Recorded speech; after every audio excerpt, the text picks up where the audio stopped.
আসসালামু আলাইকুম viewers, Microsoft এক্সেলের আরও একটি ভিডিওতে আপনাদের স্বাগতম।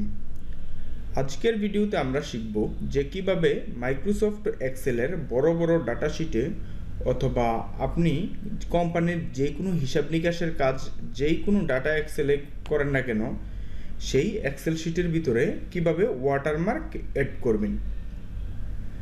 আমরা সাধারণত মাইক্রোসফট ওয়ার্ডে ইনসার্টে গেলে আমরা এখানে একটি অপশন দেখতে পেতাম, সেটি হচ্ছে ওয়াটারমার্ক। মাইক্রোসফট এক্সেলে সেটি আলাদাভাবে দেওয়া নেই, কিন্তু আপনি ছোট্ট একটি ট্রিক্স অবলম্বন করলে মাইক্রোসফট এক্সেলেও আপনি খুব সুন্দরভাবে ওয়াটারমার্ক বসাতে পারেন। সেটি কিভাবে বসাবেন সেটি দেখাবো। সেটি বসাতে হলে আপনি প্রথমে ইনসার্টে চলে যাবেন এবং এখান থেকে একটি চতুর্ভুজ শীটস নিয়ে নেবেন। নেবার পর আপনি বড় করে একটি টেবিল বানিয়ে নেবেন। নেওয়ার পর এখানে আপনি মাউসের রাইট ক্লিক করে আপনি অ্যাড টেক্সট বা এডিট টেক্সট অপশন দেখতে পারবেন, সেটির উপরে একটি ক্লিক করে দিবেন। ক্লিক করে দেওয়ার পর আপনি যেই লেখাটিকে ওয়াটারমার্ক হিসেবে লিখতে চাচ্ছেন সেই লেখাটি এখানে লিখে দিবেন। মনে করেন আমি লিখে দিলাম ডু নট কপি। তো আপনার ওয়াটারমার্কটি কতটুকু বড় হবে সেটির উপর ভিত্তি করে আপনি এই লেখাটিকে বড় এবং ছোট করে নিতে পারবেন। আমি যতটুকু বড় দেখতে চাই সেটির আকারে করে নিলাম। নেবার পর আমি যেটি করব, আবার লেখাটিকে সিলেক্ট করে নিলাম। সিলেক্ট করে নেবার পর এখানে ফরম্যাটে চলে যাব। যাবার পর এখানে যে শিপ ফিল নামে একটি অপশন রয়েছে সেটির উপরে ক্লিক করে নো ফিল করে দিলাম এবং শিপস আউটলাইনের যেই কালারটি রয়েছে সেই কালারটিও আমি নো আউটলাইন করে দিলাম এবং আমি দেখতে পারতেছি যে আমার ফ্রন্ট কালারটি রয়েছে হোয়াইট। তারপর আমি সিলেক্ট করে এই ফ্রন্ট কালারটিকে আমি ব্ল্যাক করে দিলাম।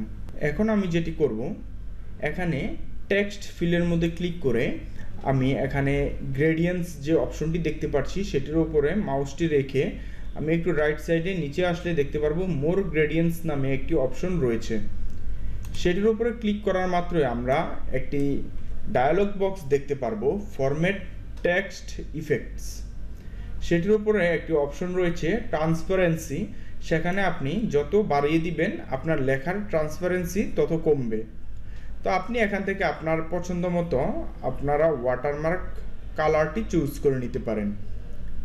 চুজ করার পর আপনি এখানে ক্লোজ দিয়ে আপনি একটি ক্লিক করা মাত্র আপনি দেখতে পারবেন যে খুব সুন্দরভাবে আপনার এক্সেল শিটে ওয়াটারমার্কটি বসে গেছে।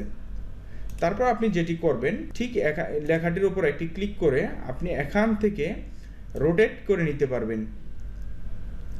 রোটেট করে আপনার পছন্দ অনুসারে আপনি যে কোনো অ্যাঙ্গেল বসাতে পারেন অথবা আপনি যে কোনোভাবে এটিকে দেখতে পারেন। সঠিকভাবে আমাদের এক্সেল শিটের ভিতরে ওয়াটারমার্ক বসানো কমপ্লিট। আপনারা যে কোনো ডাটা শিট অথবা যেই কোনো এক্সেল শিটের ভিতরে এভাবে আপনারা ওয়াটারমার্ক বসিয়ে নিতে পারেন।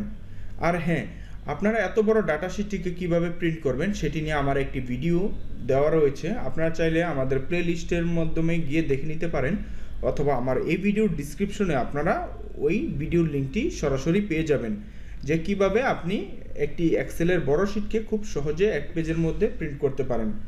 তো ভিউয়ার্স, এই ছিল আমাদের আজকের ভিডিও। পরবর্তী ভিডিও পেতে এখনই আমাদের চ্যানেলটিকে সাবস্ক্রাইব এবং আপনি যদি ফেসবুক পেজ থেকে আমাদের ভিডিও দেখে থাকেন অবশ্যই আমাদের পেজটিকে ফলো করতে ভুলবেন না।